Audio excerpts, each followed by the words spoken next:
Welcome to episode 31 of the Sweet Nature Cruise Cast. Hi, I'm Linz, as always I'm joined by Marky. Hello. Hello, and today we're talking double dipping when it comes to cruise ports and whether one and done is always enough.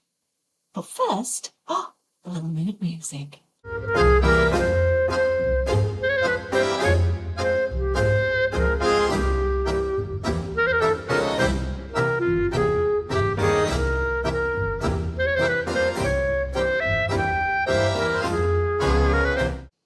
What did you think to today's mood music?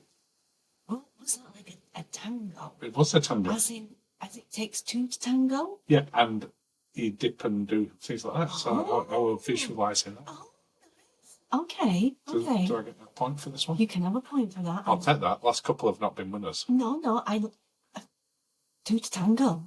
What can I say? Yay, winning one. Anyway, let's see what happens next week. Next episode, in 2 weeks. I'll do that to me. It could be tomorrow, depending when you're listening to this one. But on the next episode, we'll see how we do. It's Tuesday, so it's not happening. It'll be the Tuesday afterwards. So the title Double Dipping you came up with. Yes. Can you just explain a little bit more about what you mean? Not only for the people listening or watching, but also for me, so that I've got half a chance of contributing during this. No. You know this. You know this. We were watching Gary's live, and he was talking about excursions, that how he usually does a new excursion every time, wherever he goes in the world. Apart from, he loves the White Pass train at Skagway. He loves Skagway as a port. We love that. If and when we go back to Alaska, I'll be getting on the White Pass train in Skagway. Okay, so we're talking about doing an excursion or a port that you've done before, but also doing the exact same thing. So exact same one. Are we also including with that, for instance, exactly the same cruise ship doing exactly the same itinerary? Well, this is what we're going to talk about. No, but is that what? Maybe, because sometimes once is never enough. You think, I liked it so much, I want to do that again. Or that might be the only option that's open to you. Well, that one time. Yeah. That one time is the only time. No, that one itinerary. Are we still talking about? We'll get onto that in just a second. So we've got this topic which we're going to come on to in just a second. Double dipping. We've no cruise confession this week, and we've only got 2 news stories. I can go with that. We've got a lasagna in the oven. Well, that isn't my thinking as to why there's only 2 news stories. I think both of the news stories we're going to have quite a bit to sell, so that's why I've sort of reduced them down. And I've not lasagna in the oven. It'll be fine. And I've not been tempted to cover the news story that literally everyone else is covering today about MSC. It don't really fit to us, because let's face it, it's not one that we can be happy about. But it is a fascinating. Unless we did it to each other. Well, it'd be hard to do a podcast with both of us if that happened. Oh, can you imagine? That would be a cruise confession. That's the ultimate cruise confession. Again, it's not an amusing one. But maybe that's season 5 of Murderers in the Building. They're on the cruise. Murderers on the cruise. Anyway, that's not in the news story. We digressed, and also I apologise if you're watching. It's been a day. I've been for work. For work. Yeah. Well, you've just got back in, haven't you? Yeah, you can tell. Shall we go on to your topic of the show? Yes. So double dipping. Do you want to kick us off? Yeah, that's it. The train. It's So are we starting off talking about excursions? Let's do excursions. That you'd be quite happy. Yeah. Exactly the same way. Exactly the same. I loved it so much. I want to do it again. Okay. The train. Do you want to expand on the train for anyone that don't know what you're talking about? I'm talking about the train in Skagway. Believe it or not, there's more than one train in the world. I very much doubt it. Not every train in the world, that seems. What type of train are you talking about? Just trains. Not anything filthy where your mind went with that. No, I'm on about just the trains. It'd be a lot of train journeys to do them all. I like a fancy ass train. I wonder if anyone's done every train journey. Well, they might have done. That'd be a lot just in the UK. Well, Yes, but Not all as it's picturesque. not fancy as a train. No, it's not. So the Skagway one, which is the White Pass train, the one you're talking about, Yes. that, I mean, we practically never sort of cover excursions on our videos on the main channel because it's just not something we really do. There's plenty of people that do it better than we would. Yeah. So we just don't. But we knew we were going to video an awful lot of the White Pass. Now, you say video, I absorbed. I loved it. You did. But even though I was filming a lot of it, I'm so glad that I did because it's something that you can look back at and it's so picturesque. It's beautiful. It's a stunning one. And I didn't feel, for me, it distracted me from enjoying it. Well, Because yes, I'm still looking through the lens at everything that I'm seeing. Yeah. But one of the bits that I would like to do, and this actually came up, I think, on the live stream yesterday, is with Skagway, if you go just, what's that? Sunday. On Sunday, rather. Yeah, it's Tuesday. It's Tuesday. It's bank holiday. So. With Skagway, if you go just a month later, because we went right at the start of June, there's still a lot of snow there. Yes. When you get to the top of the mountain. Yeah. We had someone say they went in July, and it was all green fields and flowers. I wouldn't like that. If you're taking me to the top, You want snow and ice. I want the coverage. It'd be interesting to see that at different times. No. Just to see what it's like. No, you're wrong. Okay. But I think Skagway is one that you could definitely do again Definitely. and enjoy. I'd definitely do it again. We said that as soon as we came. Literally, when we got off and we were walking back to the ship, we would get on and do that again. I loved it. Would we do the first class carriage? No. You're never getting in that first class carriage. It's 3 times the price, and we spent most of the time outside it. On the platform, that's and true. I would do exactly the same again. I think if it were bouncing down, you'd probably spend more time inside. Lucky with the weather. But we had fantastic weather when we went. Yeah. And I wouldn't want to sort of get that first class one, hoping that I got bad weather. I know what you're saying. Yeah, I know what you're saying. But yeah, that is one that I would definitely do again. I'm struggling to think of many other excursions where I'd be quite happy to do exactly the same one again. We've done plenty of food tours, and we've always said we would definitely do another food tour. Yes. But each one of them's slightly different. Yeah. You go to some different vendors, you get a different guide, and they take you different places and tell you different things. So I think whilst we do another food tour in the same port, Yes. I probably wouldn't do exactly the same tour with exactly the same person. Yeah, but then, no, that's true, because it's not to say who you allocated when you actually book it. So there is that. No, and you want to try different foods and samples in the area. So, but we've recommended those ones to other people.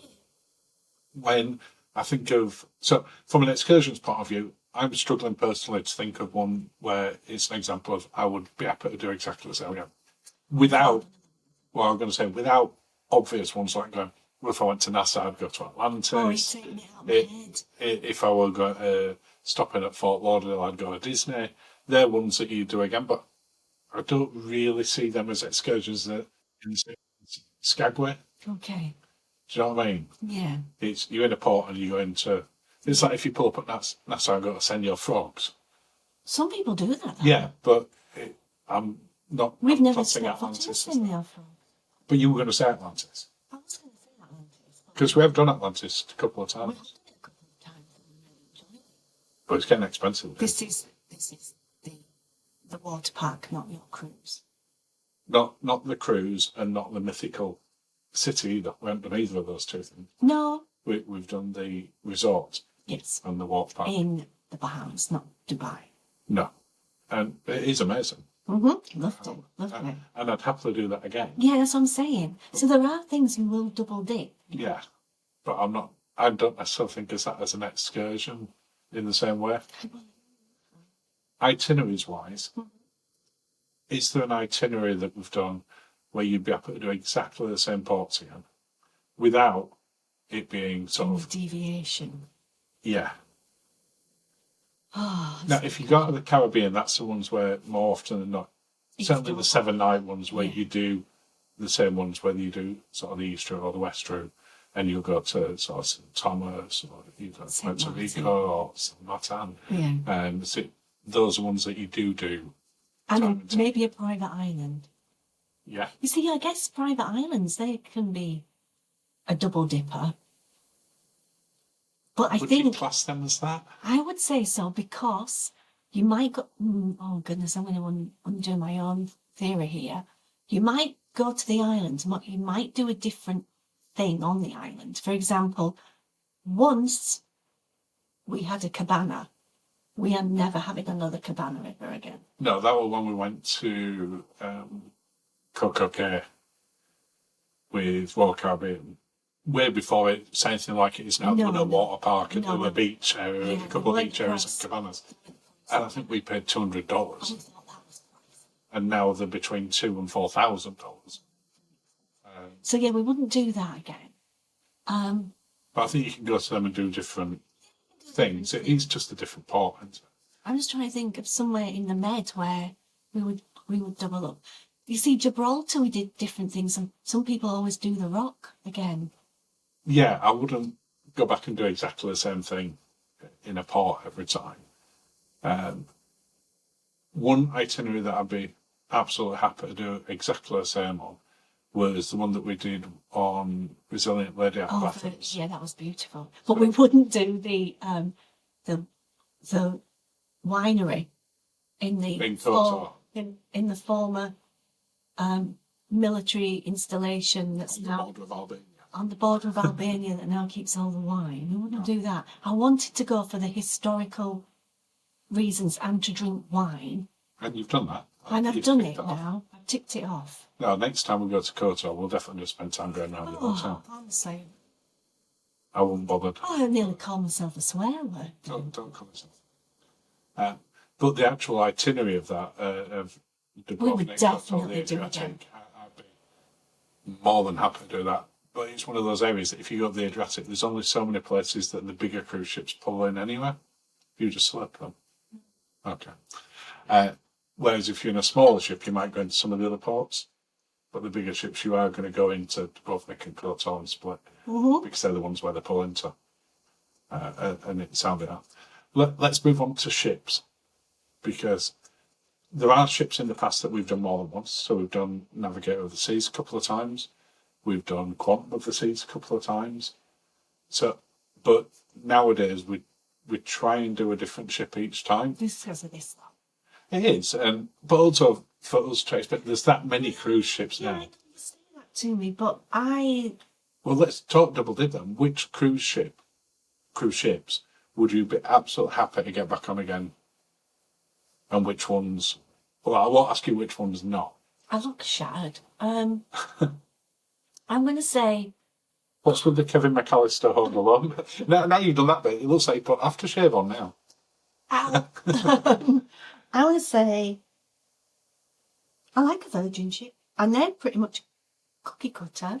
They are, although they are putting differences between them. QM2? Yeah, happily do QM2 again, but I think because QM2 is so unique, there's not really anything else to go on that's like her now. No. Fjords, I'd do the fjords again, but I wouldn't do the Alden Skylift. So that's not a double dipper. That's a one and done. But on about actual ships. Sorry. If you're doing the fjords again, and we're going to the same ports, and you still won't get into Flam, would you, next time you do the fjords, would you want to do it on Queen Mary 2 again, or would you like to try it on a different ship? I'd like to try it on a different ship. Yeah, but I would try it on a different ship that we'd done again, going to somewhere different. So you'd be happy, for example, to do Iona in the Yes, fjords? yeah. But as opposed to Iona going to Barcelona? What we did before, yeah. Yeah. Okay, I get that. Would you get a different experience? Yeah, some people fall in love with the ships. They do. We spoke to plenty of people all the time who go back on the same ship time and time again, or they've definitely got a favourite ship. For instance, we spoke to plenty of people on P&O who absolutely love Britannia. Yeah. And that's their go-to one. I don't think I've heard people say it with the newer ships as much that, we'll only go on Iona or have you. They lose that personality a little bit. I think it's a soul thing. Yeah, I mean, it's not that Britannia's that old. It's not that QM2 is that old. They just have more of that, like you said, a soul, a personality. Yeah.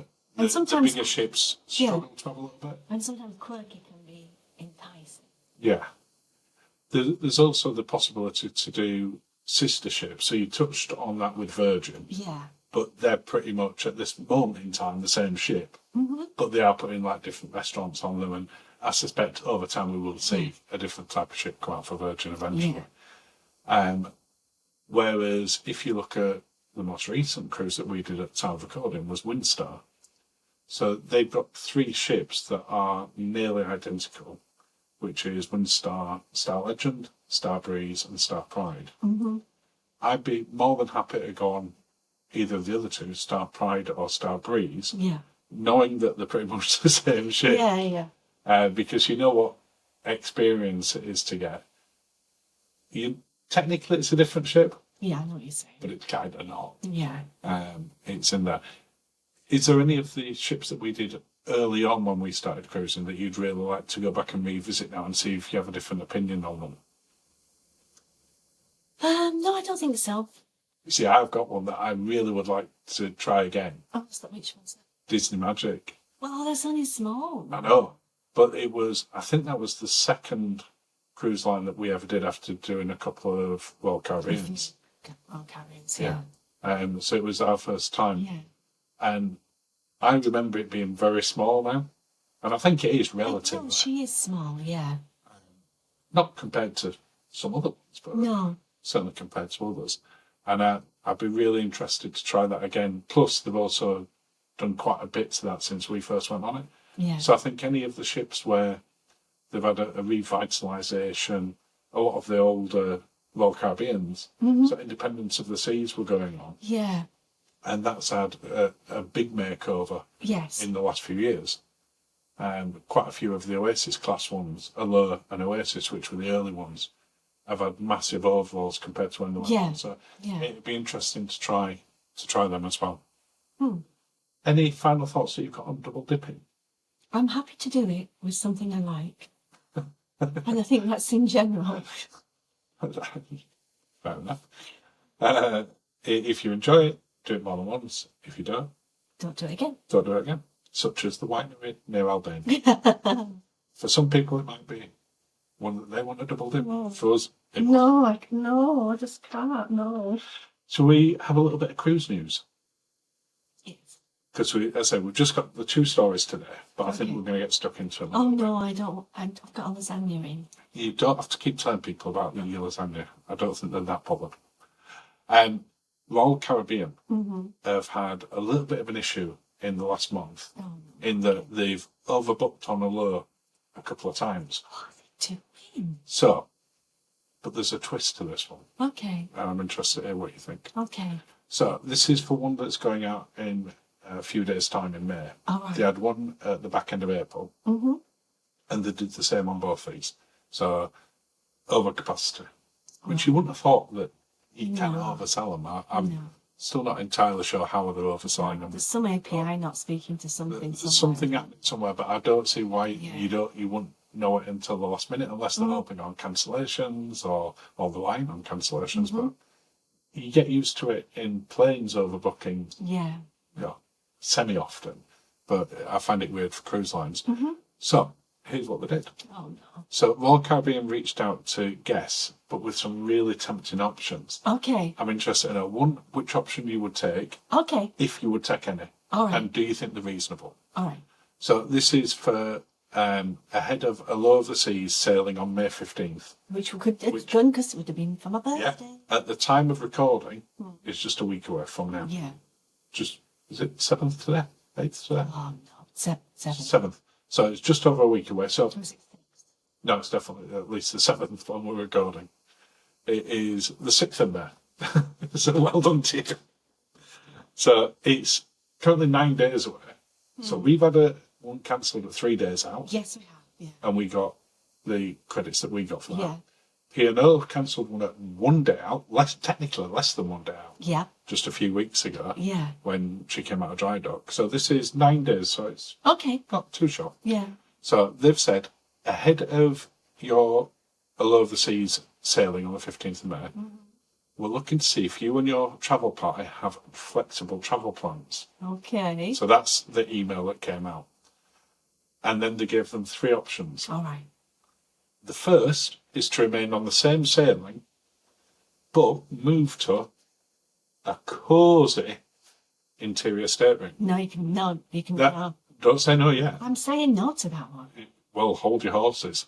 Oh. That was their description, a cosy inside, cosy interior. If you did that, you would get a full refund of your current booking, Okay. plus still get to go on that cruise, Yeah. All right. So book the holidays. and $200 on board credit. Are you tempted? Full refund and the cruise still. I feel we'd argue on this. I think getting a full refund and he's still on the cruise, Oh, I'd be that's a pretty good offer I'd though. be like a cat in a box. But you get another cruise. Yeah. However, keep your cat in the box for a second, because you've got option number 2.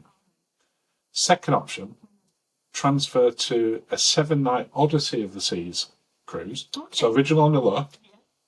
virtually the same type of ship, departing from Rome 3 days later on May 18th, so even closer to your birthday. Okay. That's a Greek islands itinerary, visiting Santorini, Ephesus, Mykonos, Naples. So nice stuff. Ephesus. Yeah. Ephesus. The original Low of the Seas was visiting Naples, Barcelona, Parma, and La Spezia. Spezia. So a very different itinerary, Yeah. even though the 2 cruises are the same length. So, if you went on the Oasis class Allure, you had sort of all the sort of aqua shows and stuff. Okay. Whereas Odyssey is a Quantum Ultra. So it's a Okay. little bit smaller shape, but also still quite cool. Yeah. To be fair, I honestly like the itinerary on that one more. Oh, it's not 20 years. So to sweeten the deal, for anyone who's willing to transfer, you get a full refund of the first cruise on there. And everything is covered, so you just have to pay the Get taxes and fees. You've still got to get that. So that's your option 2. So you transfer to a new one, but you get 100% refund and still a cruise. Third option is for guests to cancel the cruise for a full refund, and anyone who does will get full refund plus 100% cruise credit. 100% cruise credit. Yeah. I'm having that. Because all the other ones, you got 100% cruise credit as well. I know. Plus the cruise. So you got a free cruise and a refund. You got the full refund on both of them. So you essentially got 100% cruise credit on all of them. And a cruise. On this one, you just get your money, you just get 100% cruise credit. Plus your money back. Yeah. What they've also said as well, for anyone who chose to either the Odyssey of the Sea swap or simply to cancel altogether, that Royal Caribbean would also reimburse non-refundable prepaid expenses such as hotels and flights. And parking. And things. And then you would have up to a year from then to use your cruise credit. Okay. P&O's recent offer, when they did that, was 20% cruise credit. And nothing. You couldn't transfer it. And not speak to anyone. It was a refund and a 20% credit. Yeah. What do you think of, 1, them overselling, 2, the options that they gave, are they fair? And 3, why was P&O's even worse to that level? Well, Do you think it's a very good offer that Royal Caribbean are put out with? Because I think it's staggeringly good. it's staggeringly good. I'm curious as to why it's so good. I guess it's also... Yeah, I was just about to say, you're making sure you protect your customer base. There were a lot of people who were very upset how P&O handled that, how P&O did the Maleth one as well. It wasn't great. I'm going to say, I've said this before, and I'm going to say this again. The Maleth, where you booked a flight using an info email, it did not fill me with confidence. And why it was a surprise that it went wrong baffles me. Oh. An info at email No, it were to book a plane. very strange. I think what you've said there is exactly right, and that was my first thought of it. It is about brand loyalty. Mm-hmm. I think, Royal Caribbean does have incredibly loyal brands. It's the only one, with the exception of Virgin, that we have top level. Well, actually, no, there is one above us, where we've reached that ourselves with no brand matching or anything. So I think it's about that. I also think that they're using it as a one-up over their main rival group, Carnival. Yeah. Which is where P&O sits. Yeah. And showing how to do it right. My bigger concern with that, of the only thing we've done there, is about this overbooking, because whilst we've said the offer's very generous, no matter what happens, you get your money back and 100% cruise credit, so you get a free cruise. Yeah. Whichever option you take. Mm-hmm. For some people, they may struggle to book other time off during that time. It may have been a special celebration. It could have been an anniversary, a birthday, anything that you could have been getting married on board. I suspect if you were having a wedding on board, they didn't touch you. It wouldn't have been getting in touch with you. I can't imagine that they did that. Okay. So, but any final thoughts on it? Pays your money, takes your chance at the minute with the allowing the scenes, isn't it? It's encouraging me to book one.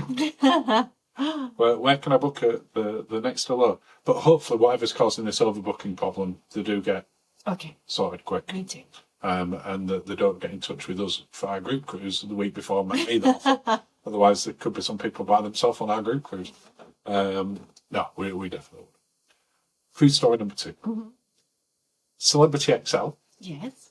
Celebrity's next version of their Edge class ship. Mm-hmm. And it's going to have quite a few changes by the sound of it. Stuff's starting to leak a little bit now. Well, I say leak. They put it out. They're putting it out there. There's still a lot unknown on that. But they've introduced something, and I think that they've taken inspiration from Virgin. Okay. And maybe other ones, but in particular Virgin. Mm-hmm. And you'll see why in a sec. What they're referring to as date night. Okay. We've mentioned so many times about, certainly when you got a specialty dining on a ship, how it's a date night. How it's a date night. And especially on Celebrity when we did Apex, because some of the restaurants on there are expensive. Yeah. And on the Edge class ones, you've got even more expensive ones. With, like, is it Le Voyage? Yes. Which is one of the most expensive specialty dining options at sea. Mm-hmm. You do need to treat it as you're not just going to a restaurant on a ship. Yeah. But you're doing something special. It's a romantic night, it's a celebration, whatever you're doing. Yeah. So they're taking that date night to the extreme. Okay. And they're doing it for the first time on the newest ship. Mm-hmm. I suspect they'll be looking to see how this goes down and how they can roll it out. Yeah. So what they're doing, first of all, is the brand's first ever brunch restaurant concept. Nice. Who has that idea as well? Virgin. Yeah. And an expanded entertainment lineup on what it calls date night all day. Okay. So you're starting from the start of the day and going straight through. Okay. So they're saying the activities will give you endless opportunities. Love a little bit of marketing spin because I'm not sure that they're endless, but the centrepiece of the new dining options that they've revealed so far, and the core of this one, is called Bora. And it's a new alfresco restaurant that's specialising in Mediterranean-inspired menu. Okay. Which all of a sudden the sort of Mediterranean Spanish side seems to be getting quite popular. Windstar, we had Quadro 44. Yeah. Virgin have just announced Rojo with their Spanish one. So that sort of tapasy style one seems to be getting very popular. So during the day, it's going to offer, as they've described it, a lively brunch experience. Okay. And then in the evenings, it'll shift into an intimate seafood forward dinner. Well, do they expect you to go to one and the one later on? Well, on the same day, is that what the plan is? Possibly so. So again, this is where I'm thinking sort of taking inspiration from Virgin. Yeah. So in the morning, in the razzle dazzle way, because that's what they've done with Razzle Dazzle. It's a thing in the morning. For the brunch, you go to the Wake, albeit they do a brunch at Razzle Dazzle as well. They do. You can expect dishes like shakshuka eggs. Like that. Yeah. Eggs Benedict on croissants. French toast. That very Razzle Dazzle Yeah, definitely. type thing. Definitely. And also it'll be a boozy brunch Nice. with the celebrity cruises. They're clashing as the best Bloody Mary bar at sea. Okay. So it's got a Bloody Mary bar. Wow. Okay, that sounds very me. But you're a massive Bloody Mary fan. Yes, I keep trying them. I'm always impressed because they look visually stunning, some of them. But I just can't get to liking them yet.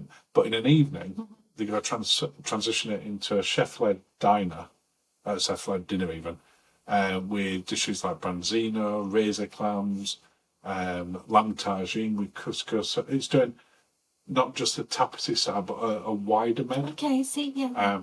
And it's saying that it'll also include live Greek and Italian ballads being played during it to enhance the atmosphere, so romantic serenading. And on there, it'll have 32 food and beverage places now. Wow, okay. So as I said, they've not sort of released anything specifically. And one of the bit that's tagged into that that they've just announced is that XL was originally sailing on the 18th of November. Yeah. It's now brought it forward 9 days. Wow, so they're shoving in another maiden. They're shoving in another cruise. So it's now going out on the 9th of November for the first time, and they've given anyone who was booked on the 8th the option of transit. The 18th. On the 18th. But the one on the 9th is just a 4-night one. Okay. And then I guess it's doing maybe media ones in between. Yeah. For a couple of days before it does Proper. the other one. But it's nice that it's so far ahead. Yeah. That people can make that sort decisions. of what are we now May? So 6 months out. Yeah. They're saying it's going to be early. Yeah. Because of late, No. that's not been the case. Well, it's when I saw the news story that it said the maiden date's changed. Or oh dear, when is it now? Next year now? No. No, early. So, what's your thoughts in terms of what they're doing with the date night? I like it. Do you feel they've been inspired? I think there might have been.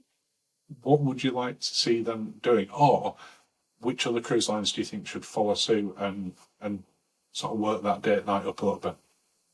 All of them.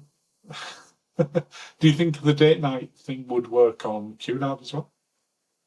You'd have to take a different approach, I feel. It would be, because you need either verandering or one of the pop-ups. One of the pop-ups. Maybe they'd have a romantic pop-up, and that would have a more sort of caviar and lobster and that kind of feel to it, and do it that way. The obvious one for me that it would work incredibly well for, two. Royal Caribbean, I think it would work incredibly well because even if you're going on there with younger children and you've earned a date night, let's face it, they've got the kids club where they can go in there till very late and from very early. So you could still do that whole day thing with them looking after your children, which sounds even more appealing. You might not like it when you get them back at 1 a.m, but you do that. But I think it would work really well on the new Disney ships because they've got some great adult venues now with restaurants and bars. Yes. Where you would probably really appreciate on a Disney ship some sort of adult daytime. Where you're in a ship where it's heavily family, heavily sort of kid friendly. It gives you a break from. But I also think that might sort of encourage more adult only or sort of people not going on with the children to go on there, not thinking, it's only for people with families. Yeah, I understand, So you open it up maybe to a different market. I think they could benefit incredibly. Yeah. But I think they do it really well because some of their food venues, is it Paolo? Paolo, yeah. Not a cheap specialty dining again, and would sit into there. Yeah. And then Royal Caribbean on the newer ships has got things like the train. Yeah. I always forget what that's called. Can't remember. It's not a train. Virtual train. Yeah. But they've got that sort of thing. So but they would have to tinker with that, because sometimes if you book a 2, you end up as a 4. That's not very date nighty. No. And then there's one really obvious one that I'm amazed hasn't gone down this path already. What's that? Which is the Love Boat. Princess have created the Love by Brito. Mm-hmm. The whole thing is around it being the Love Boat. Yeah. And it seems weird that they've never thought, why don't we do an official date night experience? Because they do the balcony once where you can have sort of a romantic dinner on your balcony. Yeah. And it seems one that would fit so naturally to their brand. And even if you're a ship that doesn't do a turn down service anymore, you could then do a special turn down service. What a great idea! And they sort of put rose petals on your bed. Well, maybe because they can stay. Fake rose petals. Maybe fake rose petals, a bottle of something. Just have it all turned down, all nice. Maybe some ambient music. That'd be lovely. Thanks. Yeah.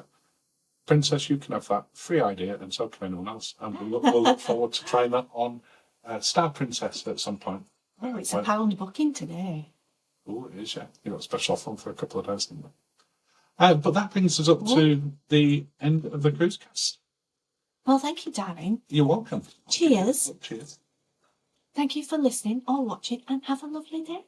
And I'll close out with a little moon music. Oh, yes, I like to.